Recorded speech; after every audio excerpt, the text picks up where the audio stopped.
হতাশ হইও না ভাই, হতাশ হইলে আলটিমেটলি তোমার লস।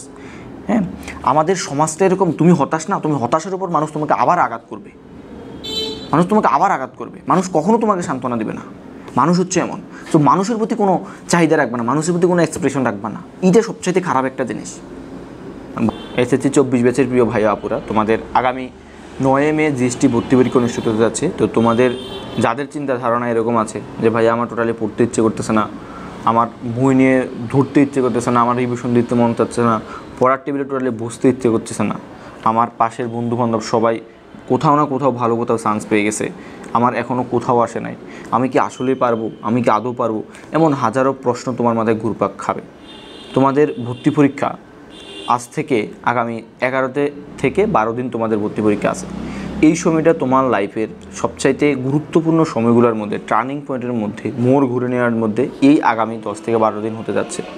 প্রিয় ভাই আপুরা, তোমাদের যাদের এই সময় প্রচণ্ড পরিমাণ হতাশা কাজ করে, এবং হতাশাটা কাজ করা আসলে খুবই স্বাভাবিক একটা ব্যাপার। এই পরিস্থিতিতে যখন আমি ছিলাম আমারও হতাশা ছিল, বা বাকি 8-10 জন মানুষ যখন থাকবে হতাশা থাকবে। তবে এই হতাশাটাকে ওভারকাম করা হচ্ছে একজন বীর পুরুষের কাজ, ঠিক আছে? এই হতাশাটাকে তোমাকে ওভারকাম করতে হবে। এই হতাশাটার মধ্য দিয়ে তুমি যদি প্রতিনিয়ত যেতে থাকো আগামী দিনগুলোতে, তুমি তোমার পর্যাপ্ত পরিমাণ ইনপুট থাকার পরেও, পর্যাপ্ত পরিমাণ তোমার যোগ্যতা থাকার পরেও তুমি সঠিক পরিমাণ এখানে আউটপুট বের করতে পারবে না। তো তোমাদের উদ্দেশ্যে আজকে আমি কিছু কথা বলবো, কথাগুলা খুবই মনোযোগ দিয়ে শুনবা।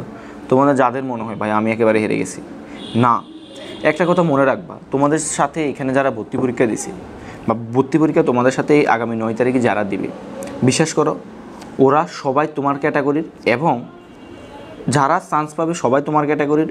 ইভেন তার মানে কি তুমিও চান্স পাইতে পারো, সবাই যেহেতু তোমার ক্যাটাগরি তুমিও চান্স পেতে পারো। এখানে তোমার সাথে প্রতিযোগিতা করার জন্য তোমার সিনিয়র আসবে না, তোমার জুনিয়র আসবে না, তোমারই ব্যাচমেট, তোমারই মতো অন্য কোথাও হয় না হিসেবে এখানে ভর্তি পরীক্ষা দিতে আসছে।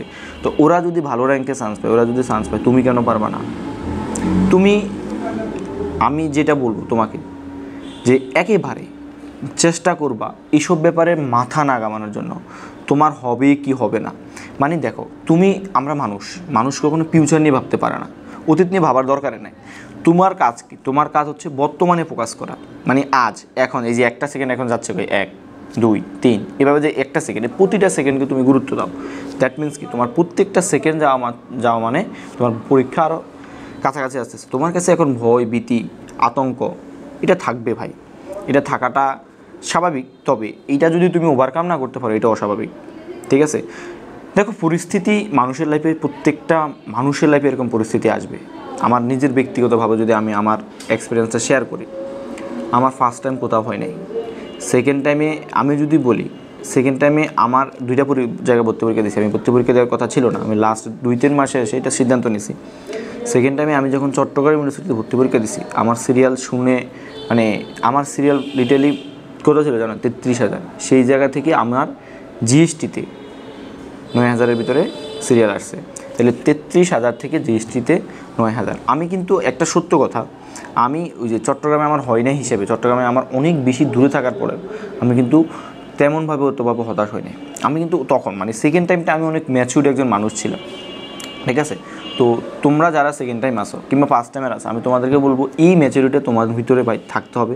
এই ম্যাচুরিটি যদি তোমার ভিতরে না থাকে, তাহলে তুমি আসলে হেরে যাবা। তুমি পড়াশোনার কাছে হারবা না, তুমি পরিস্থিতির কাছে হারবা, তুমি হেরে যাবা তোমার সিদ্ধান্তের কারণে। সো আমি তোমাদেরকে বলবো যে আগামী কয়েকটা দিন এমনভাবে নিজেকে ইউটিলাইজ করো, নিজেকে সর্বোচ্চটা দাও। তুমি এমনভাবে নিজের পড়াশোনাটাকে ব্যস্ত হয়ে পড়ো, তোমার যাতে ও সকল জিনিস চিন্তা করা নাই আসে। মানুষ কখন বেকার চিন্তা, উল্টাপাল্টা চিন্তা করে জানো? মানুষ তখনই বেকার চিন্তা উল্টাপাল্টা করে, মানে উল্টাপাল্টা চিন্তা করে, তখন মানুষ বেকার থাকে। তোমার আগামী 10টা দিন তোমার লাইফের সর্বোচ্চ, তোমার লাইফের ওয়ান অফ দ্য, যদি ভবিষ্যতে আরও অনেকগুলো তোমার প্রতিযোগিতা আসবে, তাহলে এই যে একটা, মানে ওয়ান অফ দ্য বেস্ট একটা কম্পিটিশন হতে যাচ্ছে তোমার আগামী 9 তারিখে তোমার সাথে। তো তুমি এই যে কম্পিটিশনের জন্য, তুমি যদি হতাশায়, আমার কিছু ভালো লাগতেছে না, খাইতেছে না, মন চাইতেছে না, এইভাবে কাটা দাও। এভাবে কাটা দিলে তোমার সাথে এটা শোভা পায় না।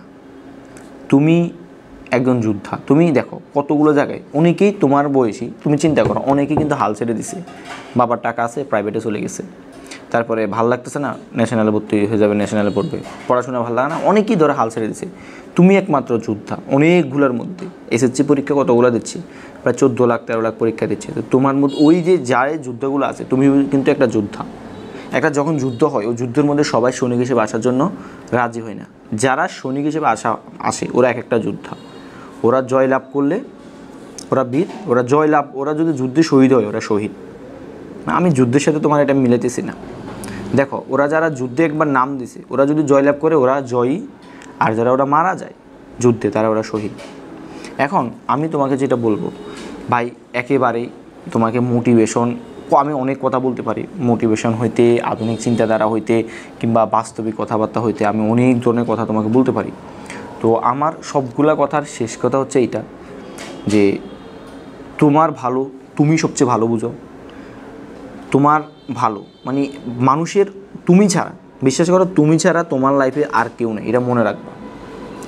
তুমি ছাড়া তোমার লাইফের আর দ্বিতীয় সেকেন্ড পার্সন আর একটা মানুষও নাই। তুমি তোমার, ব্যর্থ হলে তুমি তোমার, সফল হলেও তুমি তোমার, তারপরে তুমি যদি অনেক বেশি সফল হো তারপরেও তুমি তোমার। তুমি কারো না। তো তুমি নিজের জন্য খাটবা, ঠিক আছে? তো মানে এই যে আরেকজনের কথাটাকে কানে নিবা না, এটা হচ্ছে আমার তো তোমার প্রতি রিকোয়েস্ট। আরেকজনের কথাটাকে কখনো কানে নিবে না, যে এটা বললো আমার ফ্রেন্ড হয়ে গেছে, এটা বললো বাড়িতে, এটা বললো, এটা বললো, সমাজ এটা বলবে। আমাদের সোসাইটিটা আসলে কখনো আমাদের জন্য স্মুথ না। আমাদের বর্তমান সমাজ, বিশেষ করে এই সোসাইটিটা একটা অসুস্থ প্রতিযোগিতা সোসাইটি। তো এখানে একটা মানুষকে কখনো মানসিক ট্রমার ভিতর দিয়ে যখন তুমি মানসিকভাবে ভেঙে পড়তেছো না, তোমাকে এখন কেউ সান্ত্বনা দেবে না। বিশ্বাস করো, খুবই কম মানুষ। তোমাকে সবাই আরও এটার উপর ফেইন দিবে। সো তুমি যদি ওই ফেইনগুলোকে নিয়ে আরও ফেইন বাড়াও, তাহলে আলটিমেটলি তোমার নিজের ক্ষতি হচ্ছে। আমি তোমাকে যেটা বলবো, আরেকজন কী বলতেছে এই মুহূর্তে, আসলে তোমার কাছে অনেকগুলো খারাপ লাগা বিষয় কাজ করবে। ফ্যামিলি এটা বলতেছে, এই ফ্রেন্ড এটা বলতেছে, তারপরে এই রিলেটিভ এটা বলতেছে যে কোথাও হয় নাই। হ্যাঁ, দেখবা তোমাদের তো অনেকে আছে, অনেক বেশি পড়াশোনা করছো কিন্তু কোথাও হয় নাই। জিনিসগুলো কষ্টের, আমি বুঝি এই বিষয়গুলো। তবে আমি তোমাকে যেটা আবারও বলতেছি, যে তুমি এগুলা কখনো কানে নিবা না। এগুলা তোমার মাথায় আনারও কোনোভাবে দরকার নেই। নিজের বেস্টটা দাও, নিজের জায়গা থেকে ভালো কিছু হবে। তুমি আমি বলবো যে তোমার মাইন্ডটাকে এমনভাবে সেট আপ করো যে আগামী 7 দিন তুমি ছাড়া, আগামী কয়টা দিন, ধরো আগামী 10 থেকে 12 দিন তোমার লাইফে তুমি মানুষটা ছাড়া আর কাউকে এন্ট্রি দিবে না, কোনো চিন্তা এন্ট্রি দিবে না। তোমার পরীক্ষা ছাড়া, তোমার চিন্তা চেতনা ছাড়া আর কোনো কিছু এন্ট্রি দিবে না। দেখবে ভালো কিছু হবে। একেবারেই কিছু চিন্তা করবে না, এখানে হয়েছে, আমার ওই পরীক্ষা কেন হয় নাই, ওখানে আমি কেন হেরে গেছি, ওখানে কেন হারি নাই, আমার বন্ধু কী বলবে, এবারও না হলে কী বলবে। দেখো, তুমি কখনো, আমরা যারা সৃষ্টিকর্তায় বিশ্বাস করি, নাস্তিক নয়, অ্যাটলিস্ট আস্তিক, তুমি যেই ধর্মের অনুসরণ হো না কেন, আমরা একটা জিনিস বিশ্বাস করি, যে আমরা কর্ম করাটা আমাদের দায়িত্ব, কাজ করাটা আমাদের দায়িত্ব, কর্তব্যের মধ্যে পড়ে। সৃষ্টিকর্তা আমাদের জন্য কী রেখে লেগেছে ওইটা সৃষ্টিকর্তা ভালো জানে। তুমি জানো, তুমি যে বাকি পরীক্ষাগুলোতে খারাপ করছো, তুমি যে অ্যাডমিশনে অনেকগুলো জায়গায় ফেল করছো, যে এখন জিএসটিতে ভর্তি পরীক্ষার জন্য নিচ্ছ, এইটা কিন্তু সৃষ্টিকর্তারই একটা উত্তম পরিকল্পনা। এটা সৃষ্টিকর্তার একটা উত্তম পরিকল্পনা। তুমি যত জায়গায় যেভাবে হেরে যাও, সবই সৃষ্টিকর্তার উত্তম পরিকল্পনা। আমি বলবো না আমার রিয়েলাইজেশনটা কী। আমার যখন ফার্স্ট টাইম হয় নাই, তো সৃষ্টিকর্তা আমার ফার্স্ট টাইম না হওয়ার পিছনে অনেকগুলো কারণ আমি খুঁজে পাইছি, এখন খুঁজে পাইছি। যখন হয় নাই, তখন আমার সৃষ্টিকর্তার প্রতি অনেক বেশি মানে কষ্ট জমেছিল আর কি, যে কেন আমি এত পরিশ্রম করার পর আমার হয় নাই, কেন দেয় নাই, বা আমি কেন পারি নাই। এই বিষয়গুলো আমার প্রতি আমার মানে মনের ভিতরে ছিল। তো আমি তোমাদেরকে বলবো যে সৃষ্টিকর্তা তোমার জন্য যাই রাখে, প্রত্যেকটা ওনার সুপরিকল্পিতভাবে রাখে। তুমি কি করবা, কোথায় যাবা, কী করবা, তোমার কোথায় হবে, তুমি কোথায় পড়াশোনা করবা, সব কিন্তু সৃষ্টিকর্তার একটা সুপরিকল্পিত একটা পরিকল্পনা। সো সৃষ্টিকর্তার প্রতি বিশ্বাস রাখো, নিজের প্রতি বিশ্বাস রাখো, সৃষ্টিকর্তাকে ডাকো এই কয়টা দিন, নিজ নিজ ধর্ম অনুযায়ী প্রার্থনা কিংবা আবাদত করতে থাকো। তারপরে আবাদত সবসময় করবা, প্রার্থনা সবসময় করবা, বাট এখন একটু মানে নিজের মাইন্ডটাকে যাতে অন্যদিকে না যায়, এই জন্য সৃষ্টিকর্তাকে বেশি বেশি ডাকবা। এখন অন্যদিকে নিজের মাইন্ডটাকে যাইলে অনেক বেশি অসুবিধা হবে, অনেক বেশি প্রবলেম হবে তোমার নিজের জন্য। মানে মোট কথা হচ্ছে, তুমি যা পড়ার এটা পড়ে ফেলছো, পড়াশোনা নিয়ে গাইডলাইন আমি অনেক দিছি। তো এখন মাইন্ডটাকে ঠিক রাখা হচ্ছে সবচাইতে বড় মানে চ্যালেঞ্জিং আর কি।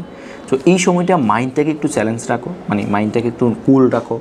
আর মানে নিজেকে যত কুল রাখবো, হাইপার হবো না, গরম হয়ে যাবে, একদম কুল, ঠিক আছে আসি। ধরো কেউ জিজ্ঞেস করছে ভালো আছো, আসি, খাইছো, খাইছি, শেষ, মানে কুল। এখন কোনো রিয়েক্ট করবো না কোনো একটা ব্যাপারে। নিজেকে এখন যত ঠান্ডা রাখতে পারো, ধরো তোমার সামনে এখন কোনো একটা ঘটনার কারণে, তোমার ফ্যামিলিতে কোনো একটা ঘটনার কারণে একটা জিনিস নিয়ে তুমি চাইলে এখানে অনেক বেশি গরম হয়ে যেতে পারতা, ফ্যামিলিগত একটা যে কোনো কারণে। আমি তোমাকে বলবো এই সময়ে কখনো তুমি রিয়েক্ট করবে না। তুমি যত বেশি কুল থাকবা, নিজের প্রতি যত বেশি কুলনেস থাকবা, কুল একটা জিনিস আছে না, একদম কুল, মানে যত কুল থাকতে পারো, তোমার কুল আর চান্স পাওয়ার বা পরীক্ষার হলে ভালো মানে একটা আউটপুট নিয়ে আসার জন্য এটা তোমার কুলের উপর অনেক বেশি নির্ভর করে, ঠিক আছে? সো আমি বারবার বলতেছি যে নিজেকে কুল রাখো, নিজেকে ঠান্ডা রাখো, যেই প্রিপারেশন হিসেবে প্ল্যান মাফিক আগাতে থাকো 10টা দিন। বারবার বলতেছি তোমার এক্সপেকটেশন, তোমার চাহিদা সব তোমার নিজের প্রতি। আরেকজনকে কী করলো, কী বলবে কি না বলবে এটা তুমি কানও নিবা না, মানুষকে কখনো কানে নেবে না, আশেপাশে কখনো এই সকল ব্যাপারে কখনো কানে নেবে না। তুমি তোমার দিন শেষে, আমি বারবার বলতেছি, তুমি তোমার দিন শেষে তুমি যারা, তোমার কেউ নাই। তুমি যখন ফলটা হবা এটা তোমার, দেখবে তুমি যখন সফল হবা তোমার কনগ্রাচুলেশন দিতে দিতে মানুষ ভরে ফেলবে। সফলতাটা আসলে কোনো ট্রেন্ড নয়, যে কোনো কাজে। এইটা হচ্ছে আমাদের সমাজের একটা নিয়ম। তো সমাজের এই সকল নিয়মকে মানে কান পাত্তাভাবে কানে না দিই, তুমি সমাজকে রিয়েক্ট করার দরকার নেই, তুমি তোমার মতো করে চলো। আগামী কয়েকটা দিন ভালোভাবে একটা নিজেকে ইনভেস্ট করো, নিজে ইনভেস্ট করো, নিজের টাইমটাকে ইনভেস্ট করো। সৃষ্টিকর্তা তোমার জন্য অবশ্যই ভালো কিছু রাখছে। তো তোমাদের পড়াশোনা আছে, হ্যাঁ, অনেক কথা বাড়িয়ে ফেলছি। আজকের কথাগুলো যদি মানে প্রপারভাবে মানো, তুমি এই যে বিষয়গুলো যদি একেবারেই নেগলেক্ট করো, তাহলে দেখবা তোমার ভালো একটা রেজাল্ট আসবে।